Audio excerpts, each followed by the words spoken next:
I'd like to talk about today a little bit about some of my research I did in college, and it introduced this neat way of handling privacy with machine learning. So there's an agenda. I want you guys to kind of understand what, because we care about how we're using the ML. So in this case, the context is genomics or personalized medicine. I want to talk about what is personalized medicine. There are some ethical dilemmas surrounding genomic research right now. And finally, I'd like to get to how can we ensure privacy in machine learning models. And I'm going to throw out this scary word called homomorphic encryption, but I kind of want to give you guys a high level explanation of it.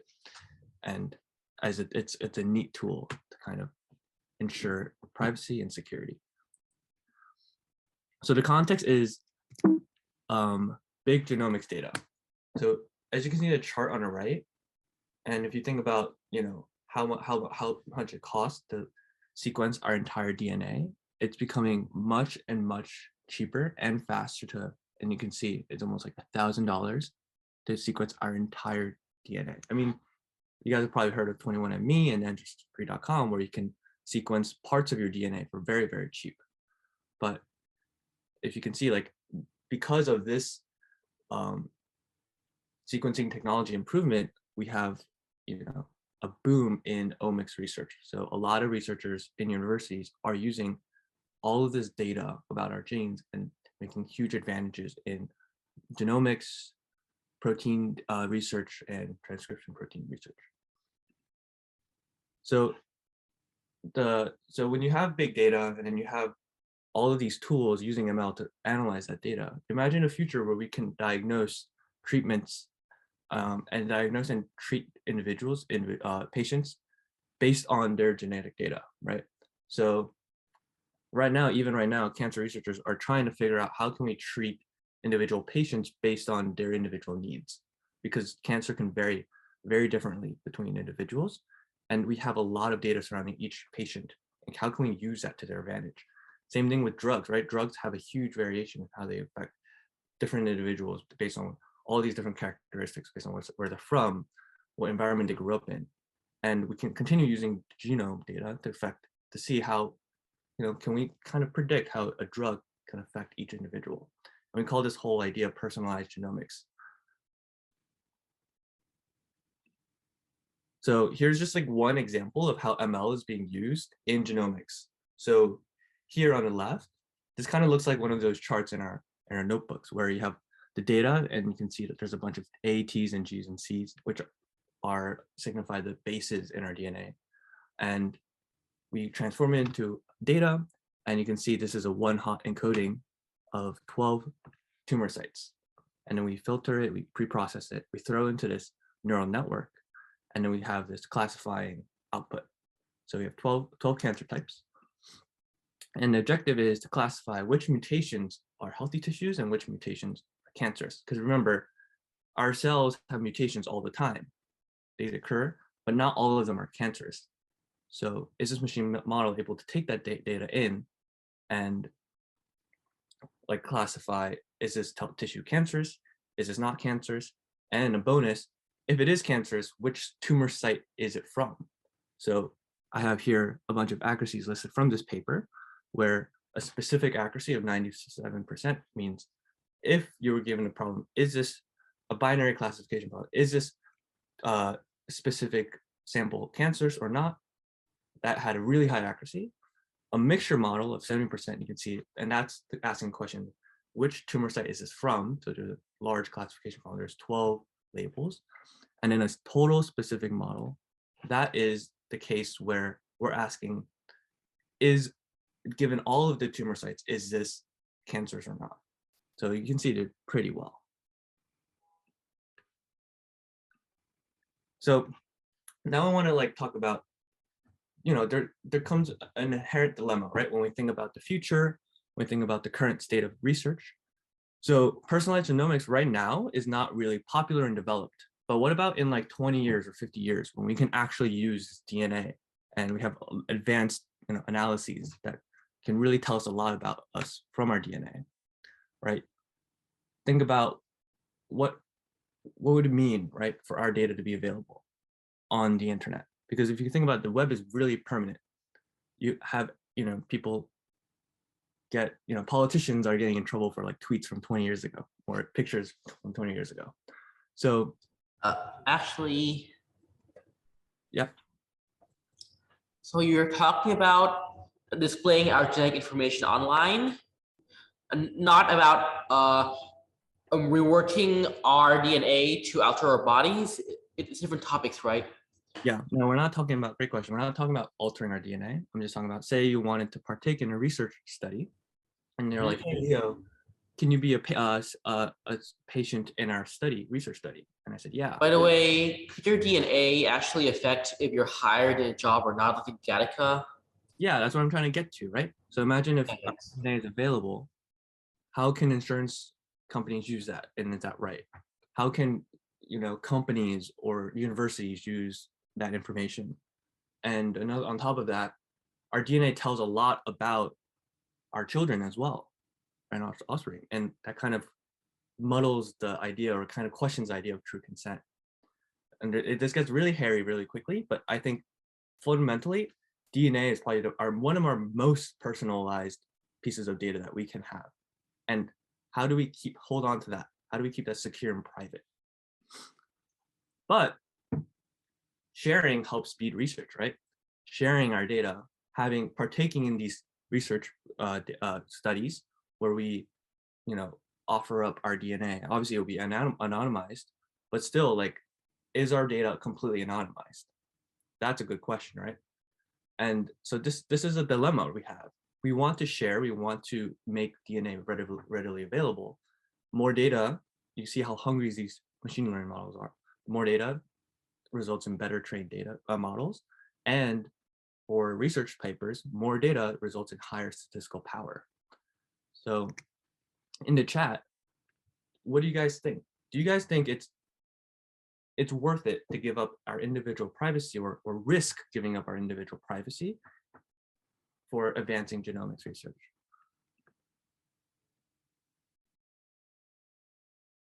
No, and why?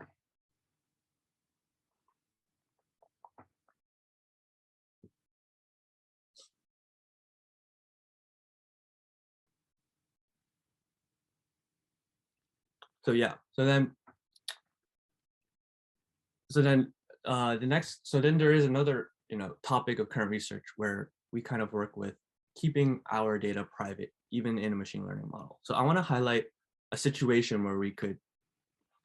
that's happening right now. So a lot of these universities, a lot of these research groups are experimenting with machine learning to complete their genomics research. But as you can see, some of our data is huge. Our DNA is huge. There's over 3 billion base pairs in our DNA, in our genome. And some of these machine learning models takes a lot to run.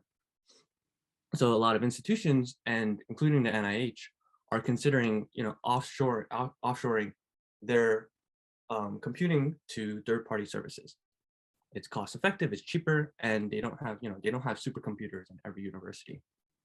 But you can imagine there might be some privacy or security concerns. So how do we currently handle encryption? So I kind of want to give a little bit of an intro to what our standard practice is right now. And you guys might have heard of this before, but I kind of want to give just a high level overview. So we have a bunch of these things called keys. And the key is basically we have a public key and a private key. And we can think of these keys as something that's like a password. And we generate this password by computing so you take a really, really large number, and then you you ask, what are 2 prime numbers that multiply to get that big number? And what happens is you have a really easy way of checking if these 2 numbers multiply into the big, big number. But it's really hard to figure out and guess and check what these 2 prime numbers are. So imagine if you wanted to send something to, say, Google. And then so you would say, all right, let me take my data X, encrypt it with my key, send it over. And then they use your public key and their private key to unlock it, right?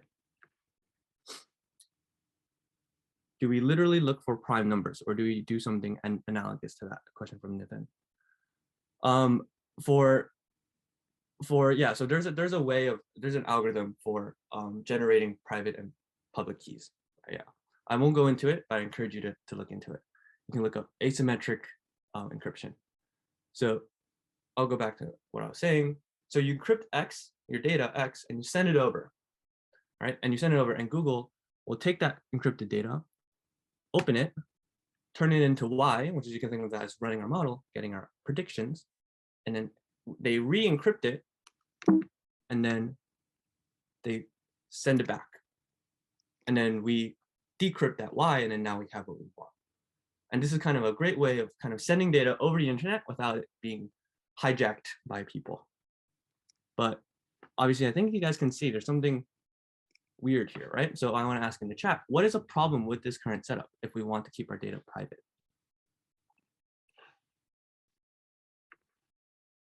Does anybody see? You need to exchange keys, right?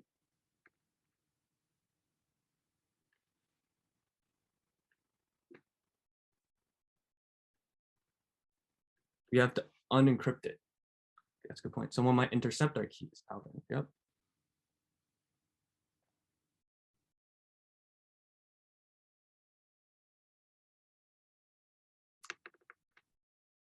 Google sees our data. Yeah, exactly. That's the answer I'm looking for. And I think everyone has a really good points. Like, we have vulnerability with our keys being, intercepted. And the main issue here is, if you look on the right side where my mouse is, Google ultimately sees our data. They open it up. We have to trust Google or Amazon or whoever we're sending our data to not leak our keys and not leak our data, and to do the right thing with our data, right? So the question is there a way to do this process without having Google or Facebook or Amazon ever see our data? And there is. We can use something called homomorphic encryption. So this is a different type of encryption that allows meaningful manipulation of ciphertext without decryption. So I'm going to talk about data, and there's two ways of talking about it. There's plain text, which is not encrypted, and ciphertext, which is encrypted. So I might throw that around, but don't get confused. Think of ciphertext as encrypted X, and plain text as just normal clean data. And I'll show you guys in a quick example after, but what does that mean, meaningful manipulation? So one example is, if you multiply ciphertext, so you take the mumbo jumbo of an encrypted data, and you just multiply them, and that is the equivalent of adding the corresponding plain text. So I'll get into that later, but I want to walk through our example here now. So now we have one key, and that's just our own private key. We encrypt it, and then we send that encrypted X over to Google, Amazon, or Facebook. They do their evaluation of the encrypted X, and think of that as, like Y equals model.predict, and then our ciphertext gets put into that model. And then they just send back whatever they evaluated. They haven't looked at the data yet. They just evaluated on the encrypted data. And then we can get the final Y in the inside by decrypting that evaluated ciphertext. Right? That makes sense, right? You want to take a pause there.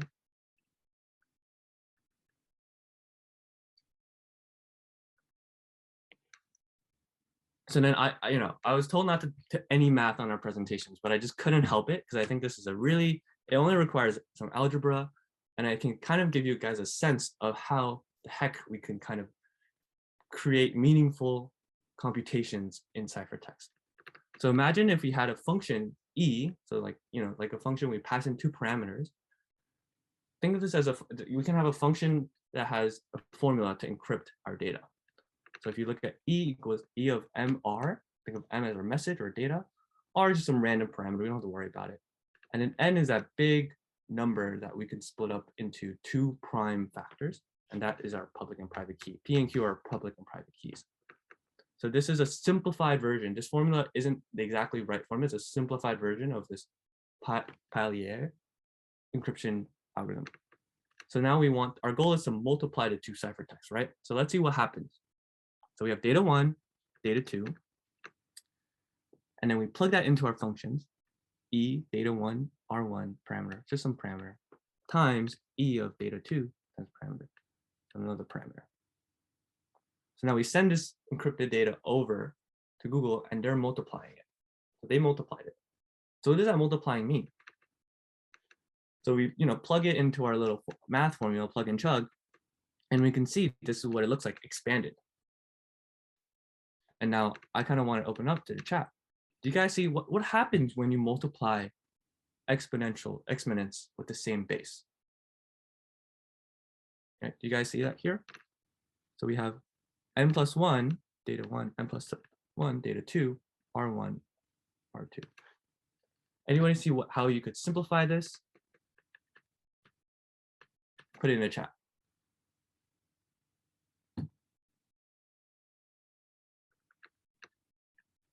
Take away n plus 1, log. Yes. So fish right, got it right. There's an exponent rule. When you have exponents of the same base, you can add the exponents. So it'll look something like this. Exactly, Rohan got it right. Yeah, don't worry about that mod n squared. That's the original formula that I was just trying to hide the extra terms because they were going to distract us. Great. So, right, the neat math trick is that we can just add the exponents together. So what does this look like? This kind of looks like our second line. So now when we receive this, we can say, oh, that looks like the function of putting in data 1 plus data 2. R1 times R2, and R1 times R2 doesn't really matter, but we're like, oh wait, this is interesting. We multiplied our two ciphertexts, and we ended up, after we decrypt it, right, we do the reverse of this E function, and we have, oh look, now our plain texts are added together. So these are these neat mathematical properties that we can, I guess, use to our advantage and kind of create these neat tricks.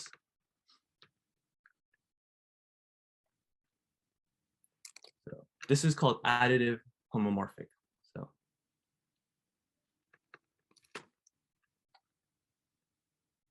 So you're like, okay, it's cool. That kind of makes sense to me, Leo. Like, how can we use this to our advantage? How do we use this in machine learning?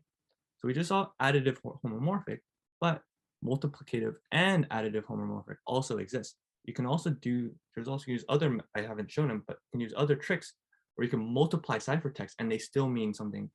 Or you can do some math in ciphertext and it will mean multiplying in plain text. So then if you remember our neural networks, each neuron, what's going on under the hood? You're multiplying the values by weights and adding the biases. What does that mean? We can implement homomorphic encryption in our neural networks. We can kind of take advantage of these properties because all we're doing in our models are multiplying and adding. So, but you can think about it. So why don't we just reuse homomorphic encryption all the time? Here's some problems. Our data input is already super large. And encryption, when you encrypt ciphertext into plain text, if you can think about it, you just take the word hello, or you take a number 10 and you turn it into plain text, it turns into this long kind of mumbo jumbo looking thing. Data kind of expands. And then if we're working with genetic data, right, there's 3 million bases. And what if we want to use each of those 3 million bases as a column? That's 3 billion or 3 million features, 3 billion parameters, potentially more than that. So they're really expensive already. And now we've created this even more expensive process. So what we have to do is, one, we have to restrict the amount of features. There's something called feature selection. Where we're saying, okay, wow, it's blowing up way too big. Let's just throw out the columns that we don't need. And we've done that in our YUMP data set. And then we also we're restricted to simpler model architecture. What I mean by that is, since we can only add and multiply, we can't use any fancy models that do other things that do more than adding and multiplying. If there's a model that requires exponentiating, we can't do that here. So it's kind of a balance. It's kind of like a give or take, kind of constrained by certain stuff. And then what I did for my research in college was there's this research group at my university, and they were focusing on privacy issues in genomics research. And there's this national, actually is an international research competition that exists. I encourage you guys to look it up. And this was the case I worked with, and we were working on, if you can see on the right, securing there's a tumor classification problem using homomorphic encryption. So this is a great way of like, and this happens all the time in research. And this happened with Google DeepMind when they joined a protein folding competition for machine learning. And this is a great way to kind of encourage collaboration and encourage research to grow, I guess, because kind of like a healthy competition thing, because researchers can share and talk after the competition's over. So I think this is a very easy way to compete, because you can just say, all right, here's a time limit for our model. Who can come up with the best performing model with the best accuracy for this problem, given our data? Everyone has the same set of data, everyone has the same computers, and you kind of compete and see who has the best model.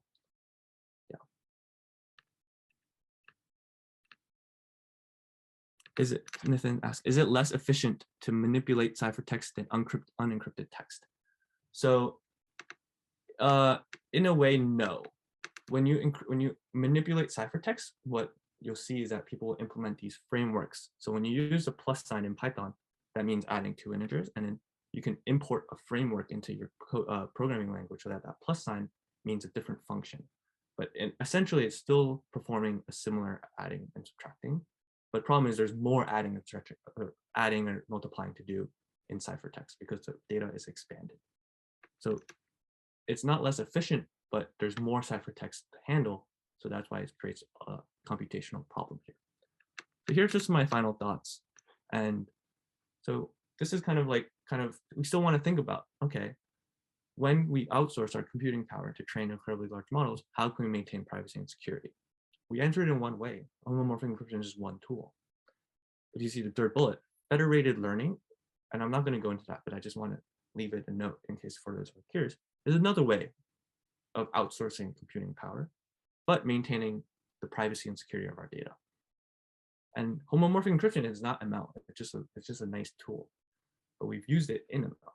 How else can we use homomorphic encryption? So there's a neat number file. I encourage you guys to watch it on your break or something. There's a way of verifying voting with homomorphic encryption, and I think it's a really neat video. So, and yeah, that's all. And those are for those interested in politics or government. Great video. So that's it. Those are that's my presentation. Feel free to reach out to Isandra if you want to talk to me. I'm happy to talk more about this research or homomorphic encryption or anything about this, anything I discussed today. All right, thank you.